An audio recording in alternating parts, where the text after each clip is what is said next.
This is my Smith & Wesson Model 14 revolver. It's one of the true classic members of the 38 Special K-frame family. These were known back in the day for their target match shooting performance out of the box. Typically, a Model 14 revolver has adjustable partridge target sights. Each partridge up here, an adjustable rear.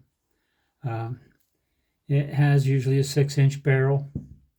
And they were first unveiled in the late 1940s. These guns quickly became a favorite of serious shooters during the golden age of the double-action revolver. For both the competitors and police officers, beside the generous sight radius, the sight picture, afforded a really crisp, clean look, through the sights. It also balances quite nicely just because, it's a smaller frame. And, to hold it out there, it was really, really a nice balance. It's not a really heavy gun. When I first started shooting the thing, everybody's power hungry and, they want to see what you can get out of there. I didn't have a 357 Magnum at the time, so, I guess the first thing you want to do is just see how much power you can pump out of one of these. And, was kind of going in the wrong direction. And not that I did anything unsafe, I always used loaded manuals, but it just wound up, it was so much more pleasant to shoot, just shooting a target load.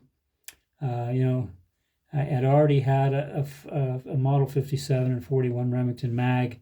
It was plenty of pistol for me to go hunting with, and that's kind of what I wanted for. And this was just kind of like my target gun. And these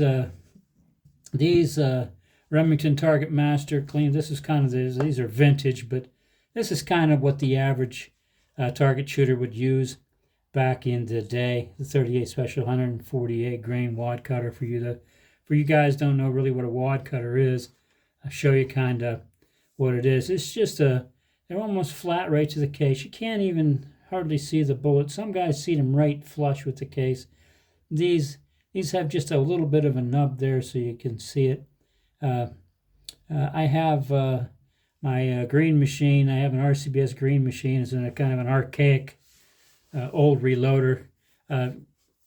Purpose set up for just loading for the 38 Special in the wad cutter configuration. And I have a little short on my little channel here if you wanted to check that out, just in fast speed. Kind of gives you an idea how one of those worked. And, you could load up a box of these, in less than 5 minutes if you're really paid attention to, what and work the machine fairly quickly. But I kind of try to pay attention to things as I go. So, 5-6 minutes you can pump out a box of these. Absolutely no problem at all. Smith & Wesson's model number nomenclature. This is they had the model numbers. They didn't really start putting model numbers on things till the 1950s. Prior to that, guns just had names like military and police, registered Magnum, target masterpiece with this combat masterpiece, which had been a 4-inch barrel, etc. The Model 14 in particular was known as the K-38 target masterpiece, and that's what it's still known as today. Nowadays, a 6-inch barrel in a revolver seems too long and not somebody's first choice. A lot of guys, they go to the 3-inch barrel and 4-inch barrel, or, just a tiny snub nose. I got a snub, just something that you can throw in your truck or whatever, or throw in your pocket and have. And, that has its purpose. But these were purpose built for basically just target shooting. Now, they did see service. They saw service in police departments. Matter of fact, some of the older guys who remember the TV show 1 Adam 12, this is the revolver that they carried. Back in the 60s and 70s, the police, they were nice to shoot. They could qualify with these revolvers, and they were easy to shoot, and that was one of the things back then. So the adjustable sights and all that was a big thing. The Smith & Wesson 14 revolver became relevant in American gun culture during what was arguably the zenith and the golden age of the double-action revolver, offering police officers and competitors everything they needed out of the box to shoot well. And one thing about these guns, when these revolvers, when they left the factory, they had gunsmiths go over them, and they looked at them, and everything was kind of hand polished, hand fitted, and they made sure everything worked right. And when you took this thing out of the box and you went to the range, it was right on. I mean, it was absolutely, maybe adjust the sight a little bit up or down or left to right, and these things hit what they were aiming at, and that was the whole purpose behind the revolver. The story behind this and me is, I bought this revolver off of my uncle years and years and years ago. I paid about $125 for it, and it was just one of those things where he, for whatever reason, my uncle seemed to call me when he had a gun for sale. He knew I enjoyed. I was not a collector, but I have an eclectic collection of stuff, as the years go by, that I've been collecting for 40 years. And one of the things that kind of remind me of him, he's been gone for quite a few years now, and this was one of his guns, and I have another one of his guns that he sold me, right before he passed away. And well, it was a couple of years before he passed away. He wasn't doing that well then, but he thought of me, and that was a great honor. And here's one of his revolvers. So, it's staying where it's at, and I don't really have any plans to get rid of it. So, move it down the line or what it was. But for the manufacturing techniques, I suppose, have evolved in many ways for the better. The newer guns are they're not cheaper by any means, but they're all done with CNC machining. They're very, very well put together. I have some of the newer modern stuff, and I don't have any issues with them. They're accurate. They shoot very well. I'm not going to downplay it, but there's just nothing like the feel of some of these old revolvers that you knew before they left the factory that somebody had taken time to fit, finish, and make sure that everything was right on these guns. And of course, you couldn't feasibly do that today. The cost would be prohibitive. So that's the story of the K-38. I've had it for quite a few years, and I've enjoyed it. I've shot it indoor leagues, and I've shot it. Obviously, I'm not the best shooter in the world, but I usually run around the middle of the pack, and this is one of the guns that I've shot center fire in there, and 22. Had a Model 17, brilliant revolver. Of course, you get a little bit goofy and you start trading here and there. And I wish I had the old Model 17 back, but I don't. But that's okay. I still, this one I still have. And I'll show you one of the reasons a lot of guys shot these wad cutters, full wad cutters, was just the holes they put in the paper. You can notice just how clean and crisp and clear.